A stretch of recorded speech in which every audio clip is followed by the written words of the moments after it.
Hi and welcome to DIY Ideas. Today I wanted to show you how you can make a really cool reusable gift baggie with kind of Easter bunny ears shape on top.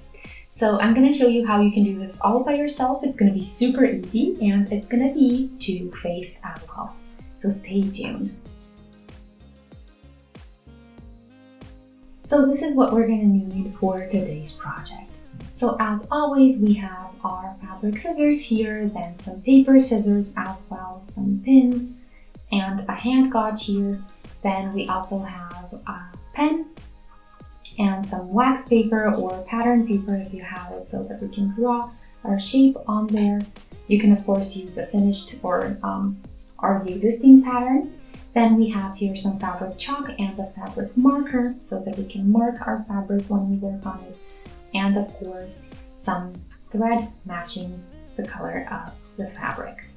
The fabric itself is a little bit thicker here. You can see the lovely baby blue shade, and on the inside, it's a little bit thinner and it has a lovely floral pattern.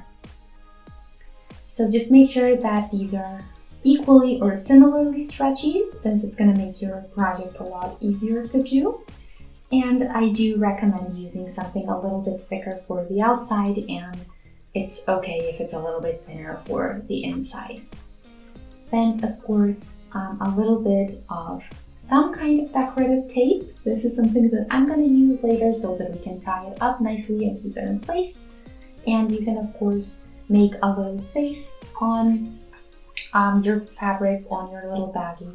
In that case, I have here some thread that I wanted to use a little bit thicker one for that, and a sewing needle.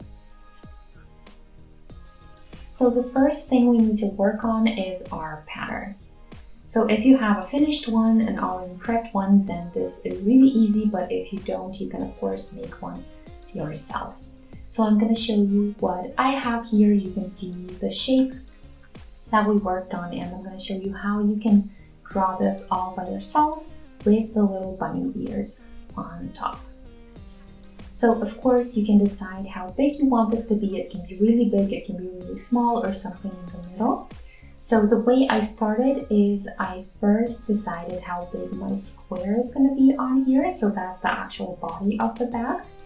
And in my case, I have here 15 centimeters times 16, so it's not a perfect square this time, it's more of a rectangle, and I made this on purpose since I would like to work on that side or with those stitches to make kind of a base of my baggie so that it can stand upright. So for that I needed a little bit more in its width than in its height. Of course you can make it a little bit narrower if that's your thing. So I did 16 centimeters here in its width, and until all the way up to the ears, it's 15 centimeters. So then as far as the ears go, I decided how wide I want the ears to be. So I have here 6 centimeters in the middle, which means I have 5 centimeters per ear. So on one side, I also marked the middle of that, so 2.5 centimeters away from the edge here. And then what I did is decided how long I want my ears to be. So I have here 10 centimeters, and then I marked up there and just nicely and slowly drew this line from the one mark to the other.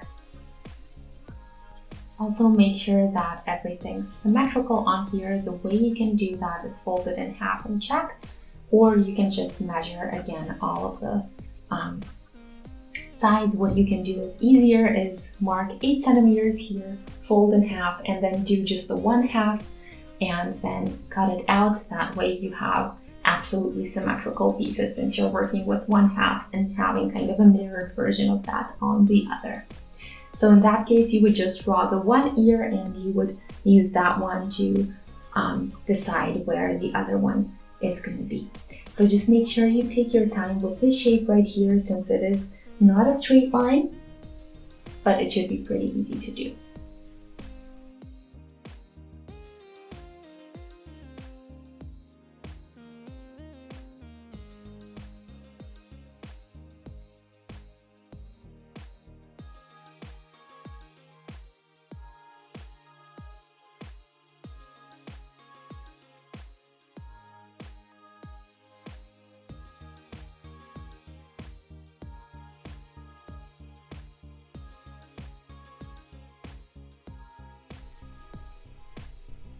So now that we have our pattern ready on our pattern or wax paper, we can use that to transfer it onto our fabric. So you see here my fabric in the background, and I decided to do 1/2 centimeter on each side for the stitches, which means that this is why I have a little bit of a distance away from the very edge of the fabric that you can see on the left and bottom side, and I'm gonna mark the same thing on the rest of the sides here with my fabric pen, or even you can use the fabric chalk if you like. So I'm gonna do that now. I'm gonna pin this so that I can keep it in place so it doesn't move while I work on it. And that's pretty much all there is to it. Of course, to make things easier, I'm folding the fabric in half, as you can see here, so that I can cut out 2 pieces out of the one drawn pattern at the same time. So you can of course fold in here all 4 layers that you're going to need, so 2 from the outside fabric, 2 from the inside fabric, but that might be a little bit tricky, so I'm going to work with 2. So when you put the fabric pretty side on pretty side, then you can really pin everything together and keep it in place because it's ready to go.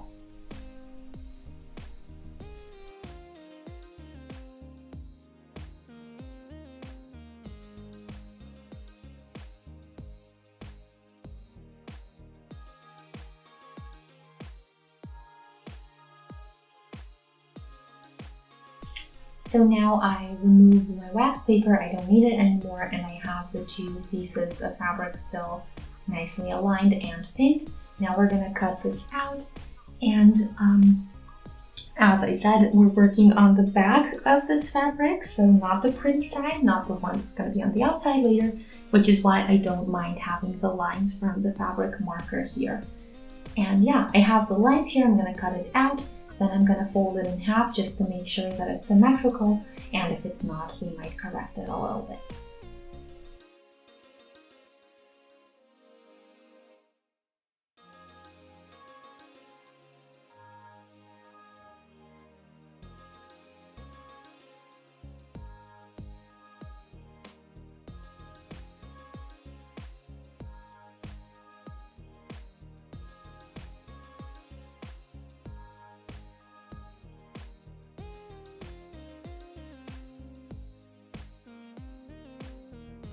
So now that we've done both of these, we can just kind of carefully align them, make sure all of the corners fit, make sure that all of the sides and edges are exactly symmetrical. If they're not, then we can kind of fix it a little bit and make sure they're really the same. So all 4 pieces need to look the same way.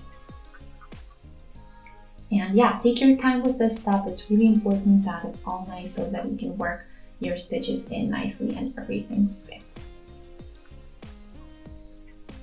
So I'm going to do this with all of the edges on here, and then we can get started with the stitches. So now that we have the shape perfect and ready to go, we can get started with the stitching.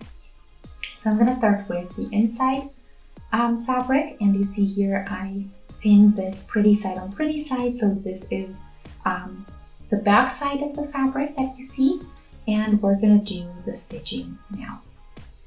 So I'm going to go around the edges here with the stitch. Just make sure that the inside here, so these 3 sides, stay open. So what we're going to do is start at the very tip here, then we're going to go with a straight stitch downwards, then we're going to go here, continue the stitch with the inside fabric. You do want a little hole, best if you can do it here on the bottom because you can hide it nicely later. So that's what we're going to do. That way we can turn it inside out nicely. And then we're just going to continue with that stitch all the way to this tip right here. With the outside fabric, we're going to start the same way, so from the tip all the way to the corner. And then here we're going to do 1 stitch, so no hole needed. Just the inside fabric needs the little hole for turning it inside out. And then after that, we're going to put these 2 together. So we're going to do a zigzag stitch as well so that it doesn't fray later, and then I'll be back.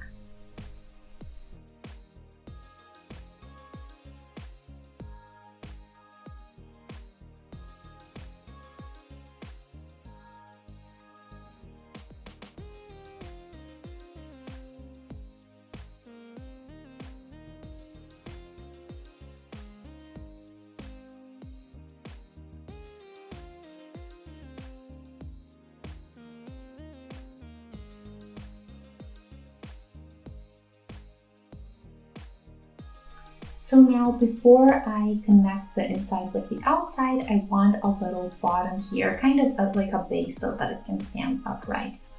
So I think it's easier when we do it now than later. And I'm going to show you how you can do this as well. You can of course skip this part if you don't need it to stand upright. That's completely up to you.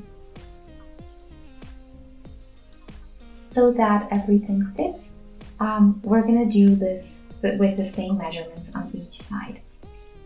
So what we're going to do is pull this out like this. So we kind of want to expose the side stitch or the bottom stitch in this case.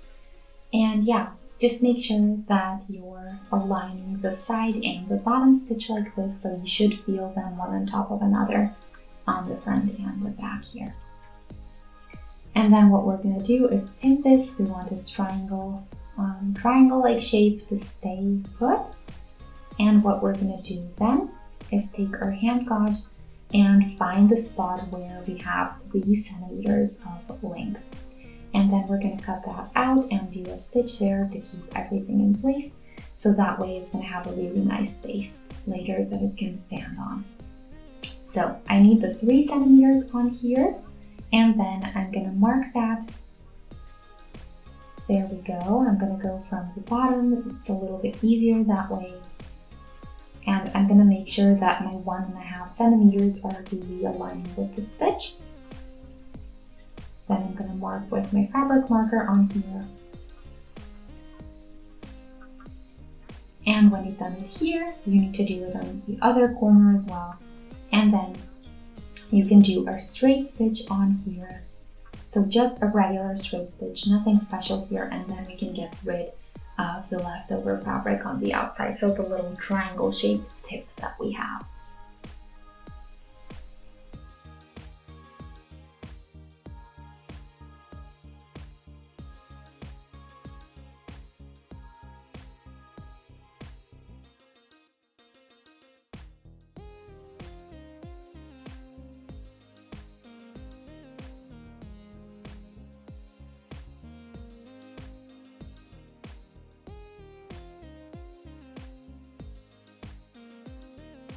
This is what the inside and outside should look like. So yeah, now we're ready to connect them. Of course, if you'd like a little face on here, you can do this now.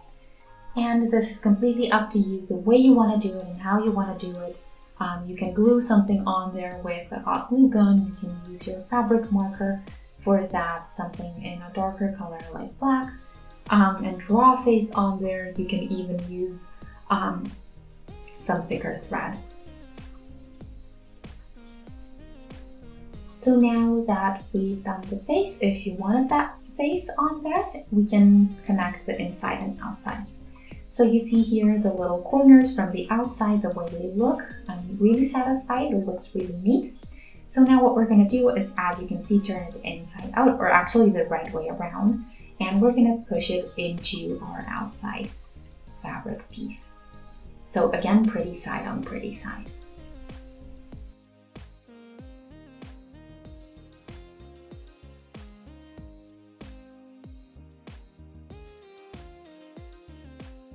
Now that we've done this and aligned all of the stitches on here, we want to pin the open edges of our fabric together so that they stay in place when we do the stitches on there.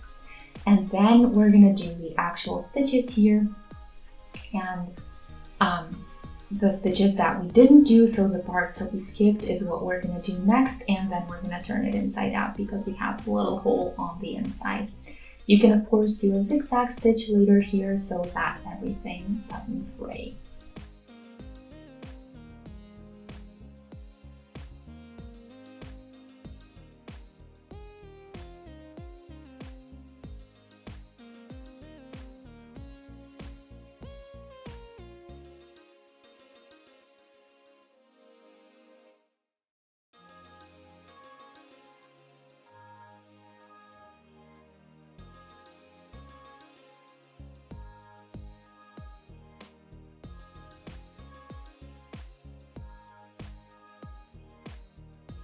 So I did a zigzag stitch here on these sides just to make sure they don't rip later.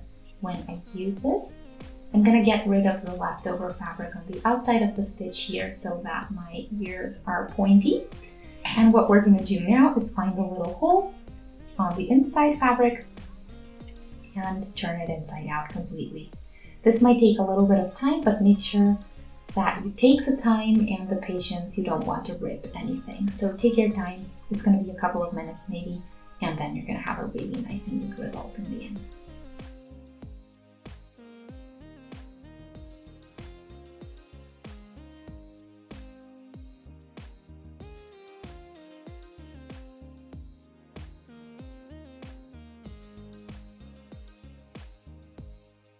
So now that you've turned it inside out this way, you can close up the little hole that you have if you don't want it there anymore. You can do it by hand or you can do it with your sewing machine. So in my case, I'm gonna do it with a pin like this to keep it in place. And then I'm gonna go over it with a sewing machine, but you can, as I said, use a regular sewing needle and do it by hand. So since this is the inside fabric, it won't be as visible at all, even if you do it with the sewing machine.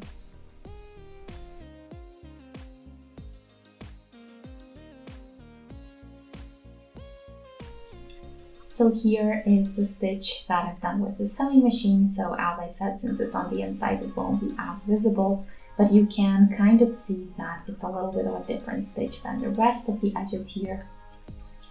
And you can see here on top, I'm going to show you the tip of the bunny ear. It looks a lot neater this way.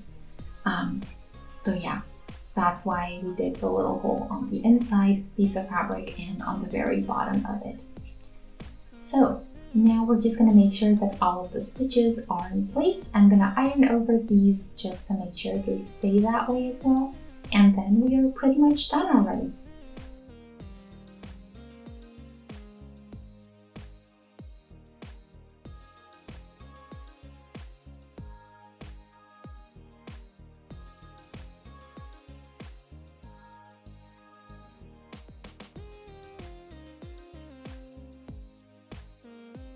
Here is the finished result with a little bow on here. I hope you guys like the way this looks. Let me know how you've done it, and if you liked it, if you've done the project, let me know what you would use it for as well, how big of a size you would do.